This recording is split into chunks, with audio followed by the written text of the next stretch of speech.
اگلا سوال ہے قرآن پاک کو ایک تھیلے میں لٹکا کر کسی اونچی جگہ پر رکھنا جبکہ نیچے کوئی ایسی جگہ نہ ہو کہ قرآن کو اونچا رکھا جا سکے تاکہ اس کو پیٹ نہ ہو، کہاں تک درست ہے؟ یہ بہت بڑی سازش ہے جی اسلام کے خلاف، کہ یعنی آپ فزیکلی قرآن کو ایک ایسی جگہ کے اوپر رکھنا چاہ رہے ہیں کہ کبھی غلطی سے بھی آپ نہ پہنچ سکے. وہ کہہ رہے ہیں یعنی گھر میں کوئی ایسی اونچی جگہ نہیں ہے، کوئی قرآن اونچی جگہ رکھنا چاہیے ورنہ بے رحمتی ہو جائے گی، تو ہم کسی اونچی جگہ پہ تھیلے میں ڈال کے لٹکا دیں. یعنی یہ آپ دیکھ رہے ہیں قرآن کے ساتھ کیا کر رہے ہیں، یہی تو قرآن کو پس پش ڈال دیا آپ نے. سورۃ الفرقان کی آیت نمبر 30 ہے، وقال الرسول یا رب ان قوم اتخذوا هذا القرآن مہجورا. رسول اللہ صلی اللہ علیہ وآلہ وسلم شکایت کریں گے کہ اے اللہ میری قوم نے قرآن کو پیٹھ کے پیچھے ڈال دیا تھا. تو یہ فزیکلی پیٹھ کے پیچھے ڈالنا نہیں ہے بلکہ اس کی تعلیمات سے روگردانی ہے. تو یہ بھی تعلیمات سے روگردانی ہے کہ آپ نے اس کو ٹیشی دے چڑھا دیتا ہے، اور اتنے بڑے بڑے غلاف ہوتے ہیں کہ ان کو لپیٹنے اور کھولنے کے لیے بھی نا 3-4 منٹ ریکوائرڈ ہوتے ہیں. میں تو غلافوں کا سخت دشمن ہوں. یہ غلافوں نے تو لوگوں کو قرآن سے دور کر دیا. غلاف کھولنا پڑ جائے، آپ مسجد میں جائیں نا، آپ نے قرآن پڑھنا، آپ غلاف والا قرآن کھولیں گے بغیر غلاف والا؟ آپ کہیں پہلے اس کو کھولوں اور اس کی مڑ مٹی بھی نکلے گی، یہ بھی چانس ہوتے ہیں. کہتے ہیں جی قرآن سب سے زیادہ پڑھی جانے والی کتاب ہے، لیکن اس کا تلخ پہلو یہ ہے کہ دنیا میں سب سے زیادہ بغیر سمجھ کے پڑھی جانے والی کتاب قرآن ہے. سمجھ کے پڑھی جانے والی نہیں، بغیر سمجھ کے. اس کا ثواب اپنی جگہ، ہم اسے کنڈیم نہیں کرتے، احترام بھی ضرور کریں. ابو داؤد میں حدیث ہے نا، نبی الاسلام ایک یہودیوں کے مدرسے میں ایک جو ہے وہ معاملہ نپٹانے کے لیے گئے، تو انہوں نے نبی الاسلام کو ایک بڑی گدی دی جو آج بھی عرب کے کلچر میں ہے. نبی الاسلام اس گدی کے اوپر بیٹھ گئے، تکیہ تھا بہت بڑا. آپ نے فرمایا تورات لے کر آؤ. جب تورات لے کے آئے تو آپ الاسلام نے اپنی پیٹھ کے نیچے سے وہ گدی نکال کے سامنے رکھی، تورات کو اس کے اوپر رکھ کے رسپیکٹ دی، حالانکہ ٹیمپرڈ تورات تھی، اور فرمایا میں ایمان لایا اس کتاب پر، اس کو نازل کرنے والے کے اوپر. اور پھر آپ نے وہ رجم کی سزا کا فیصلہ کیا. انہوں نے چھپا لی تھی وہ آیات. نبی الاسلام کے ساتھ صحابی تھے جو عبرانی زبان جانتے تھے، انہوں نے کہا یا رسول اللہ انہوں نے چھپا لیے ہیں، اس کے نیچے وہی سزا ہے، کیونکہ اشرافیہ کے لیے اور قوانین رکھتے تھے، وہ غریبوں کے لیے اور. تو اس میں یہ ہمیں پتہ چلا کہ نبی الاسلام نے تحریف شدہ تورات کو بھی تکیے کے اوپر رکھ کے رسپیکٹ کا پہلو رکھا ہے. لہذا قرآن بھی تکیے کے اوپر کسی ٹیبل کے اوپر پڑھتے ہوئے رکھنا چاہیے تاکہ رسپیکٹ کا پہلو رہے. البتہ یہاں جو ہمارے معاشرے میں مت ہے نا کہ ہماری بڑی بوڑھیاں تکیے پہ بیٹھنے نہیں دیتی ہیں، چاہے اس تکیے پہ کبھی انہوں نے قرآن پڑھا بھی نہ ہو. وہ کہتے ہیں تکیے پہ بیٹھنا گناہ ہوتا ہے.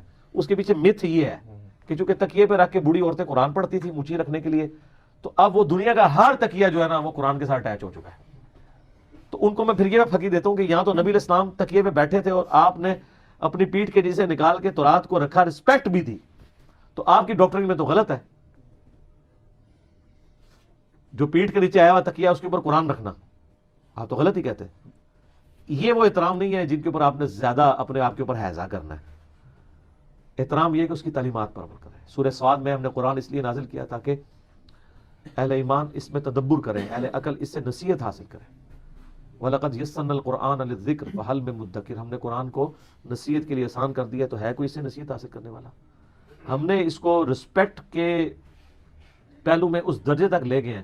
یہ تو میری کتاب زندگی ہے، یہ تو میرے سرانے ہونی چاہیے، یہ تو میرا اوڑھنا بچھونا ہونا چاہیے. اور پھر اس کے اندر وضو کی شرائط اور باقی شرائط ڈال ڈال کے نا پوری نیک نیتی کے ساتھ کامیاب ہو گئے ہیں اس کتاب سے دور کرنے میں. کوئی بیچارہ لے کے بھی بیٹھ دینا. اب تو ایسے علماء بھی ہے جنہوں نے کہا کہ موبائل پہ پڑھنا حرام ہے، کیونکہ ان کو خطرہ پڑ گیا موبائل پہ. تو ہم یہ بھی نہیں کہہ سکتے کہ بغیر وضو کے پڑھ رہا ہے، کیونکہ فزیکلی مصحف تو نہیں چھو رہا. ایون آپ جو اسکرین پہ بھی چھو رہے ہیں مصحف تو اس کے اندر ہے، اور وہ بھی الیکٹرو میگنیٹک ویوز کی فارم میں. ان کے نزدیک بھی ہے کہ مصحف اگر جرمی شخص بھی کپڑے کے ساتھ مصحف پکڑ لینا تو جائز ہے، ویسے نہیں پکڑ سکتا. تو یہاں تو جنبی بھی یوں بھی انگلی پھیر سکتا ہے، ہاں تلاوت نہیں کر سکتا، دل میں پڑھ سکتا ہے، تلاوت نہیں کرے گا. وہ ترمذی میں ابو داؤد میں حدیث ہے، مولا علی کہتے ہیں کہ نبی علیہ السلام کو حالت جنابت کے سوا اور کوئی حالت قرآن پڑھنے سے مانے نہیں ہوتی تھی. لیکن ویسے قرآن آپ دیکھ رہے ہیں اس کا ترجمہ دل میں پڑھ رہے ہیں، ریسائٹ نہیں کر رہے تو کر سکتے، کوئی حرج نہیں. بے وضو تو ویسے ہی کر سکتا ہے. پھر پوچھ رہے ہوتے ہیں غیر مسلم کو قرآن دے سکتے ہیں؟ اس میں میرا کلپ ریکارڈ ہوا ہے. یار غیر مسلم کیوں نہیں دینا؟ ہمیں آپ کہتے ہیں کافروں کے لیے قرآن نازل ہوا ہے، جب کافروں کو دینے لیتے ہیں تو کہتے ہیں غیر مسلموں کو قرآن دے سکتے ہیں. یہی کہتے ہیں نا. اونٹ رہے اونٹ تیری کون سی کان سیدھی، سمجھ نہیں لگتی. کیوں نہیں دے سکتے؟ کہتے ہیں نہیں احتیاطاً ترجمہ دے دیا کریں، عربی دیں گے تو بے ادبی ہو جائے گی. اس کا مطلب ترجمے کی بے ادبی کر سکتے ہیں؟ آؤ نا کبو نہیں کر سکتے. وہ کہتے ہیں کم لیول کی بے ادبی ہو جائے گی. تو یہ عربیوں کو ہم کون سا ترجمہ دیں گے قرآن کا؟ عربیوں کو جو قرآن کا ترجمہ دے گا تو وہ تو ایمان سے خارج ہوگا. قرآن کو اگر کوئی عربی میں ترجمہ کرتا ہے تو اس کا کیا مطلب ہے؟ وہ قرآن کی تعریف کر رہا ہے وہ، کیونکہ وہ خود ہی عربی میں نازل ہوا ہے. تفسیر تو آپ عربی میں لکھ سکتے ہیں، ترجمہ تو نہیں کر سکتے اس کا. اللہ کے الفاظ بدلیں. تو سر اس وقت 1.5 کروڑ کاپٹک کرسچن ہے جو بائی برتھ کرسچن ہے اور ان کی زبان عربی ہے، مدر ٹنگ. ان 1.5 کروڑ کرسچنز کو اگر قرآن کسی نے دینا ہے تو وہ کس زبان میں دے گا جن کی زبان ہی عربی ہے؟ ان کو انگریزی نہیں آتی، ان کو اردو نہیں آتی، کیا کریں گے؟ تو قرآن کو بین کافروں نے تو کیا، مسلمانوں نے بھی کسر کو نہیں چھوڑی. یہ سب کانٹیننٹ میں باقاعدہ سازش ہوئی ہے. اسی وجہ سے تو 1,500 سال تک، یعنی کہ 1,000 سال تک یہ سارا معاملات کہانیاں چلتی رہی ہیں. جیسے ہی ترجمہ ہوا ہے تو آپ دیکھیں کہانیاں بند ہونی شروع ہو گئی ہیں. بخاری کا ترجمہ 1920 میں ہوا ہے. یہ ترجمہ آپ ذرا امیجن کریں آج سے 500 سال پہلے ہو گیا ہوتا، ہلچل نہیں مچی ہونی تھی. لیکن گھبرائے نہیں، ہوا تو 1920 میں ہے، لیکن 2020 کے اندر اتنا کچھ ہو گیا کہ اور صرف چند ایک سالہ نہیں مارا ہے، بچنا کسی نے نہیں ہے. انشاءاللہ تعالیٰ سب تک گل پہنچ جائے گی. ان کی آنے والی نسلیں چینج ہو رہی ہیں. ٹھیک ہے.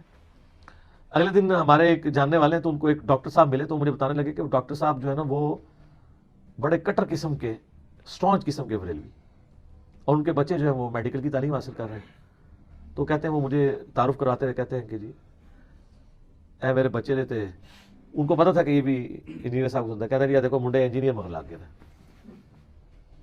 اب وہ پریکٹسنگ ڈاکٹر ہیں، داڑھی رکھی ہوئی ہے. بچے کہتے ہیں جی لاجیکل ہم سے بات کریں. تو وہ کیسے کریں لاجیکل؟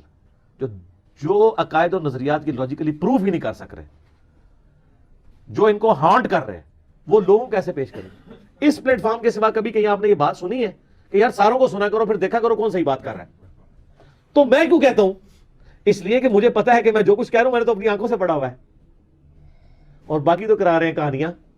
رات کو میرے قریبی دوست ہیں اسلام آباد میں نا، تو ان کے پاس ان کے بچپن کے کلاس فیلو بیٹھے ہوئے تھے. وہ بتانے لگے کہ جی وہ آپ کا کلپ چڑھا ہے نا وہ کہ نماز کا فرض نماز پڑھنا نہیں کافی ہے. تو وہ کہتے ہیں میں نے ایک سینئر آفیسر کو سرکاری اس کو شیئر کروایا وہ. تو اس نے کہا یار یہ کیا کہہ رہا ہے صرف فرض پڑھ لو، یہ کہہ رہا ہے 24 گھنٹے میں 17، ہم تو عشاء کی 17 پڑھتے ہیں. تو انہوں نے کہا سر اس کے نیچے حدیثوں کے نمبر دیے ہوئے ہیں، آپ بخاری میں خود دیکھ لیں. تھوڑی دیر بعد کہتے ہیں انہوں نے آڈیو ریکارڈنگ بھیجی کہ یار میں نے تو خود آنکھوں سے پڑھا ہے، واقعی وہ جو کہہ رہا ہے وہ اس طرح ہی لکھا ہوا ہے کہ فرض نماز پڑھنا کافی ہے. تو یہ ہمارے علماء میں کیا کراتے رہے؟ آپ مجھے بتائیں دنیا کا کوئی مفتی، دنیا کا کوئی بڑے سے بڑا بزرگ، کوئی پیر، جب اس نے اپنی آنکھوں سے چیز دیکھ لی ہے اب اس کے اوپر اثر کر سکتا ہے؟ تو پھر یہ صحیح کہہ رہے ہیں نا کہ علی کو سننا نہیں ہے. کر رہے صحیح ہیں وہ، کیونکہ جس نے ایک بار سن لیا وہ ضرور کتاب کی طرف جائے گا، پھر ان کے ہاتھوں سے کیا. تو اس کا آخری حال یہی ہے، اور معذرت کے ساتھ یہ ایٹیٹیوڈ کافروں کا ہوتا تھا.